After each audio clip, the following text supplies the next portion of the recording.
Hey friends, today I'm going to be teaching how to set up a React application with NHOST as the backend. Now NHOST is a backend service that works with GraphQL and is used for authenticating logins, user credentials in any kind of application, but I wanted to teach this as my first foray into backend login integration, mainly because it's so easy. So let's hop right into it. After you run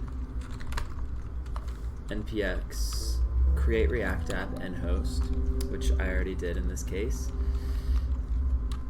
we would be going into that directory, and after you hit ls, you'll see we have a basic React application here. So I'm going to open this in my code editor, VS Code, the code period extension, and I'm going to run this locally with npm start. Here I am going back into the same project directory that we're working with so that I can install the dependencies that we'll be using for this application. And just to run a list of the different commands we can run with this React application, we have start, test, build, and eject. But really, we're only going to be focusing on build and start. So, our development server is running at localhost 3000. I have localhost 3000 right here. There's nothing here, but if I simply type in some text and save, we get that text in the browser. So, for nhost, let's go into the quick start React. So we're in the React documentation for nhost integration, and my npm is 8.11.0. It's a node. Yeah, there it is, 16.16.0. So for the nhost project, we're going to log into our nhost dashboard and create our first project here. So I'm going to do that just over here, and I will bring this back in just a second.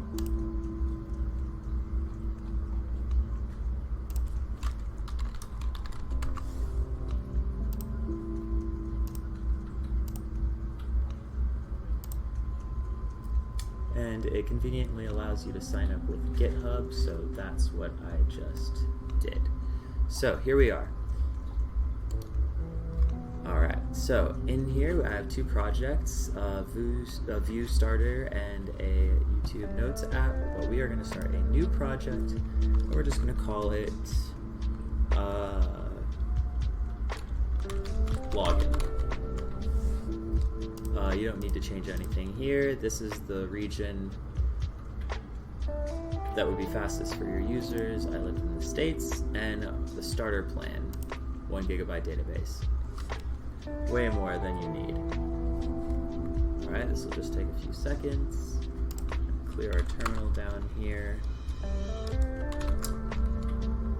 In our project directory, we can cat out our package.json file to see which dependencies we have already. Just React, React DOM, React scripts, web vitals. But we're going to be installing. Alright, give your nhost project a name, and now we can create the app.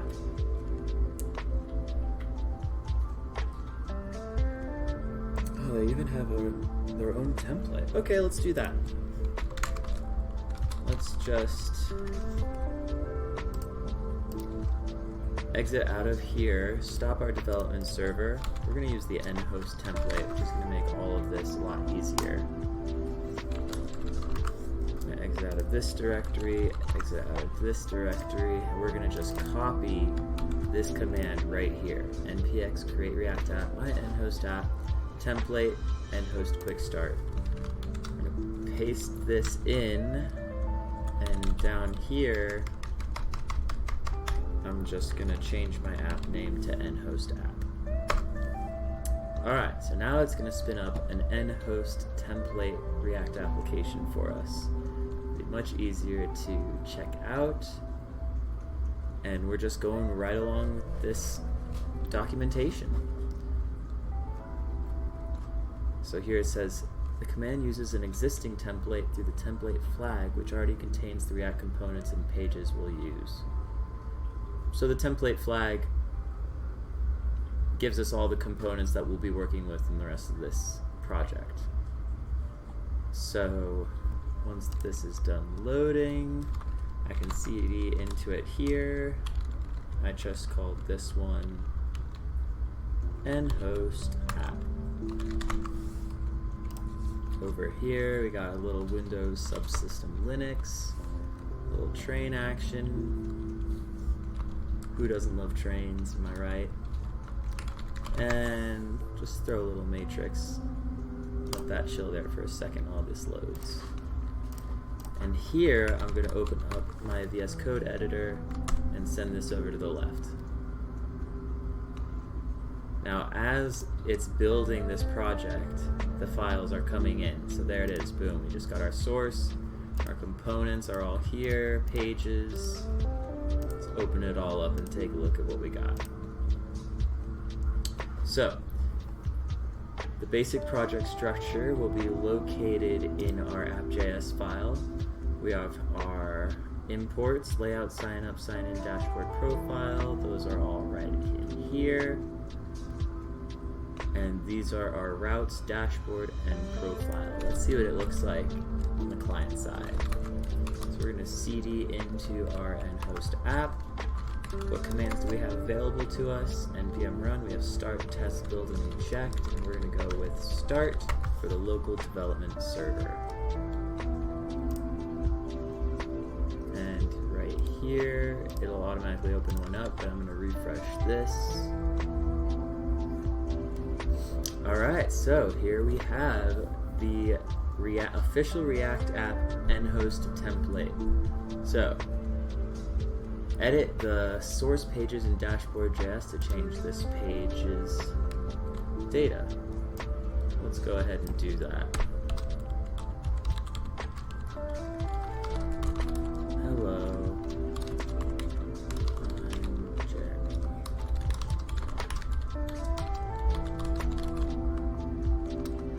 Save that. Okay. So, what are we looking at? This is a query to the GraphQL server. It's looking for the user, and through the metadata, that user's first name to display here in stranger. But if the data is not queried successfully, then we have a default stranger that will render to the browser, and here it is. We have the conditional. So let's go through this, what they gave us here. So we have a dashboard, a profile, and a logout, which we are going to be working with. So as we continue, we spun up with npm start. You can use yarn if you're on a Mac, whichever you prefer. And our server is running on port 3000, indeed. Now we need to install Nhost. So to work with Nhost from within the React, we'll use the React SDK provided by Nhost. So all we're going to do is it's wrapped around the Nhost JavaScript SDK. So we're going to install this locally, and here we have it. So we're going to npm install at nhost and React GraphQL. Our package.json, we'll see them being installed here momentarily. Yep, got Nhost right here, and GraphQL right here. So now it's telling us to go to our app.js file. So here is that. The Nhost React SDK comes with a React provider named Nhost React Provider. This makes the authentication state in all provided React hooks available in our application. Alright, so let's instantiate a new Nhost client. So we're just going to go above our function here, create a new constant variable called nhost equals new nhost client, and here I have the automated import in VS Code, so I'm just going to hit enter. Let me zoom in a little bit. Alright, nhost client there. We're going to open up these curly braces and put subdomain. This is an environment variable that I'm going to be injecting into this application through the Vercel environment variables. So don't worry about this for right now. This is part of instantiating a new client, NHOST client. Subdomain. Region.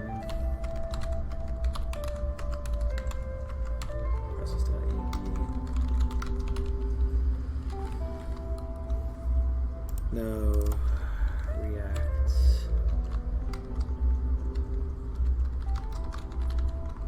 Region. Alright, so that's instantiated. Now all we have to do is wrap our browser router, which is right here, in our NHOST React. Oops. React provider. There it is. And we specify the client right here, which is what we defined right here. Let's open that up.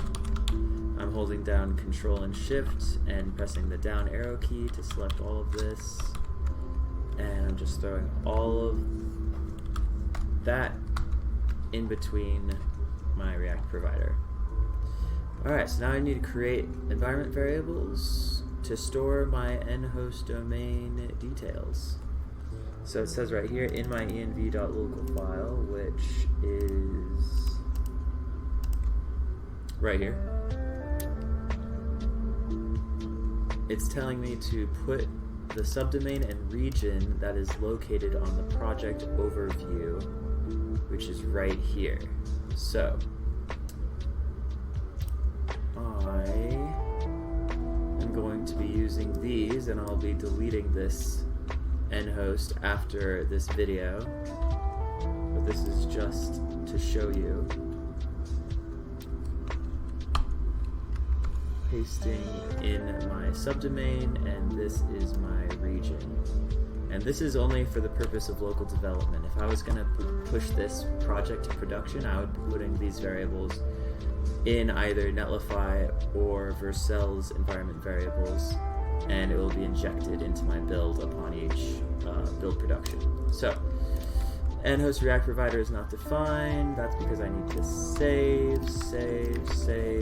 Oh, it's asking about an app.js. So, I can just let it auto-populate.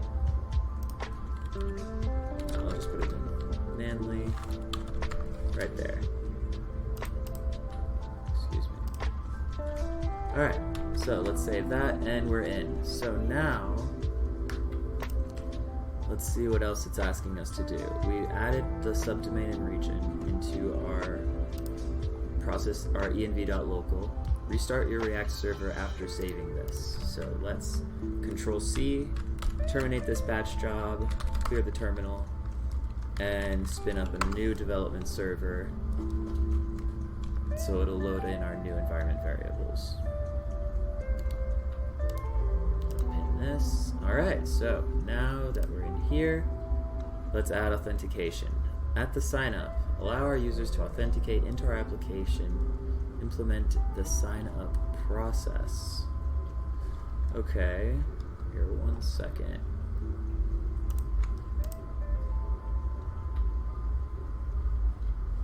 Alright, so now we'll use the use signup email password hook provided by the NHOST React SDK in our signup component. So let's go, I'm going to put this out one more. Let's go into our sign up component. Okay, just, you know what, I'm going to copy all of this. Copy all of this, go to your signup.js component, make sure you're in the component, which I am. Control A, delete all of this, and paste in this new file. Now, we're going to work with the nhost hook named use sign in email password inside the sign in component, which is here.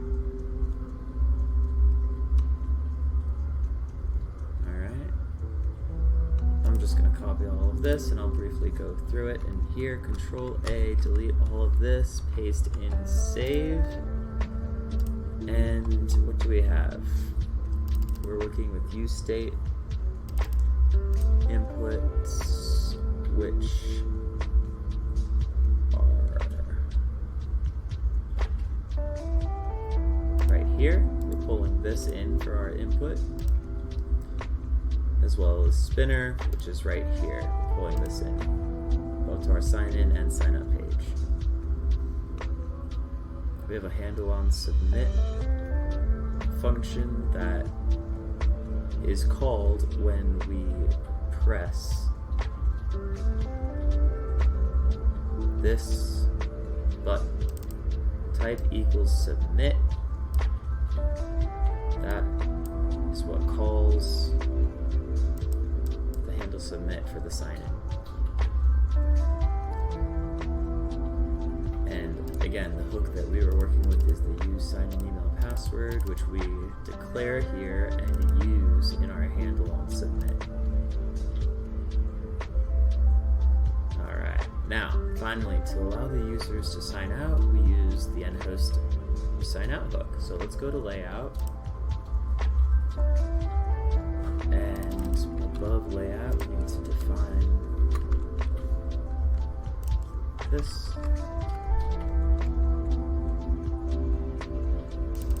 And right inside of our layout constant, in menu items, label log out, on click sign out, icon log out item. We're going to copy sign out. Oops. And delete this. And just put on click sign out. Now that we have implemented authentication. Alright, so let's see what that did. Let's spin up a new development server here.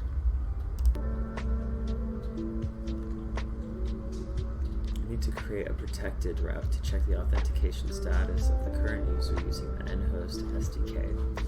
So, inside components, we're going to create a new component called protectedroute.js. We're going to copy all of this, paste it in here. This allows the children of the protected route to be shown after the user is authenticated. And this is just a spinner that will continue to spin while it's awaiting the data and the function is loaded. So let's save that. And we can use the layout in our app.js. So we're going to wrap our layout in protected route. So we're going to go to app.js, and below, let's break this up a little bit. Bring this down.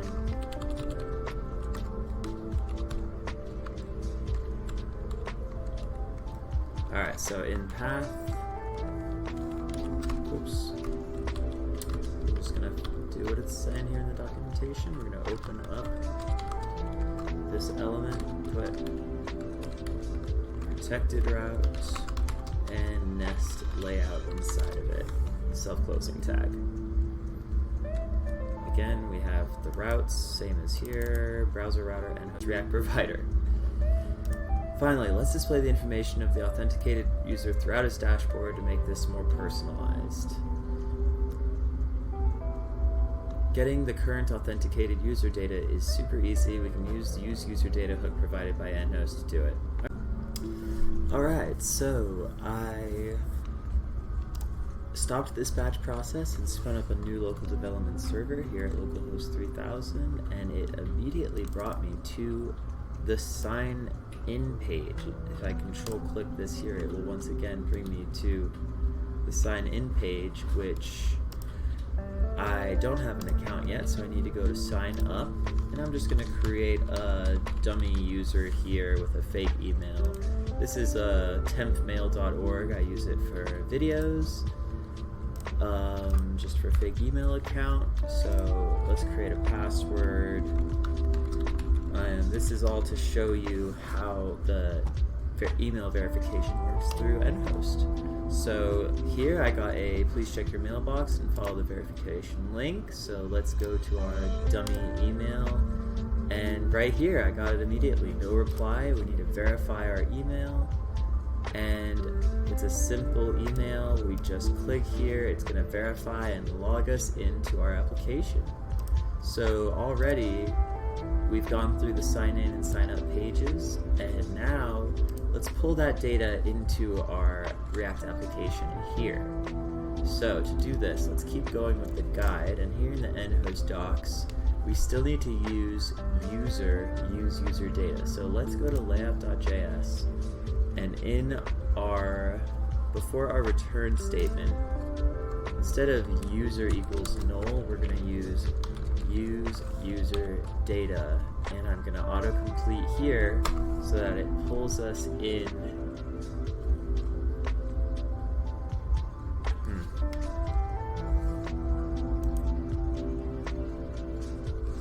Okay, so that is pulled in, and we're going to call it with parentheses, and that's it.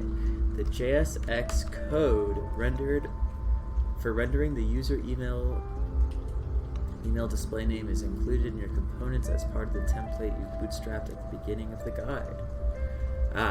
Okay, and here I can already see in my terminal that I have an error, and it's saying it's not defined. That's because for some reason the autocomplete isn't adding this component in up here. So we're just going to include it ourselves with use user data from NHOST React. Save that, and now got no error messages. Let's look at our application, and boom, I have my name being pulled from my database with NHOST, and this is the fake email I used, and there's the name I used upon registration. Super simple. Just with this one addition to my layout, I was able to pull in user data from my Hasura database, and here, this is my Hasura database. You can get to it by going into your NHOST application and going to database. Once there, you can click through public, but we want to just look in auth, and down in users, I have right here in my database a login that I can show you. Updated at, here's the timestamp, and this is the name, Tristan Summers. Got avatar URLs.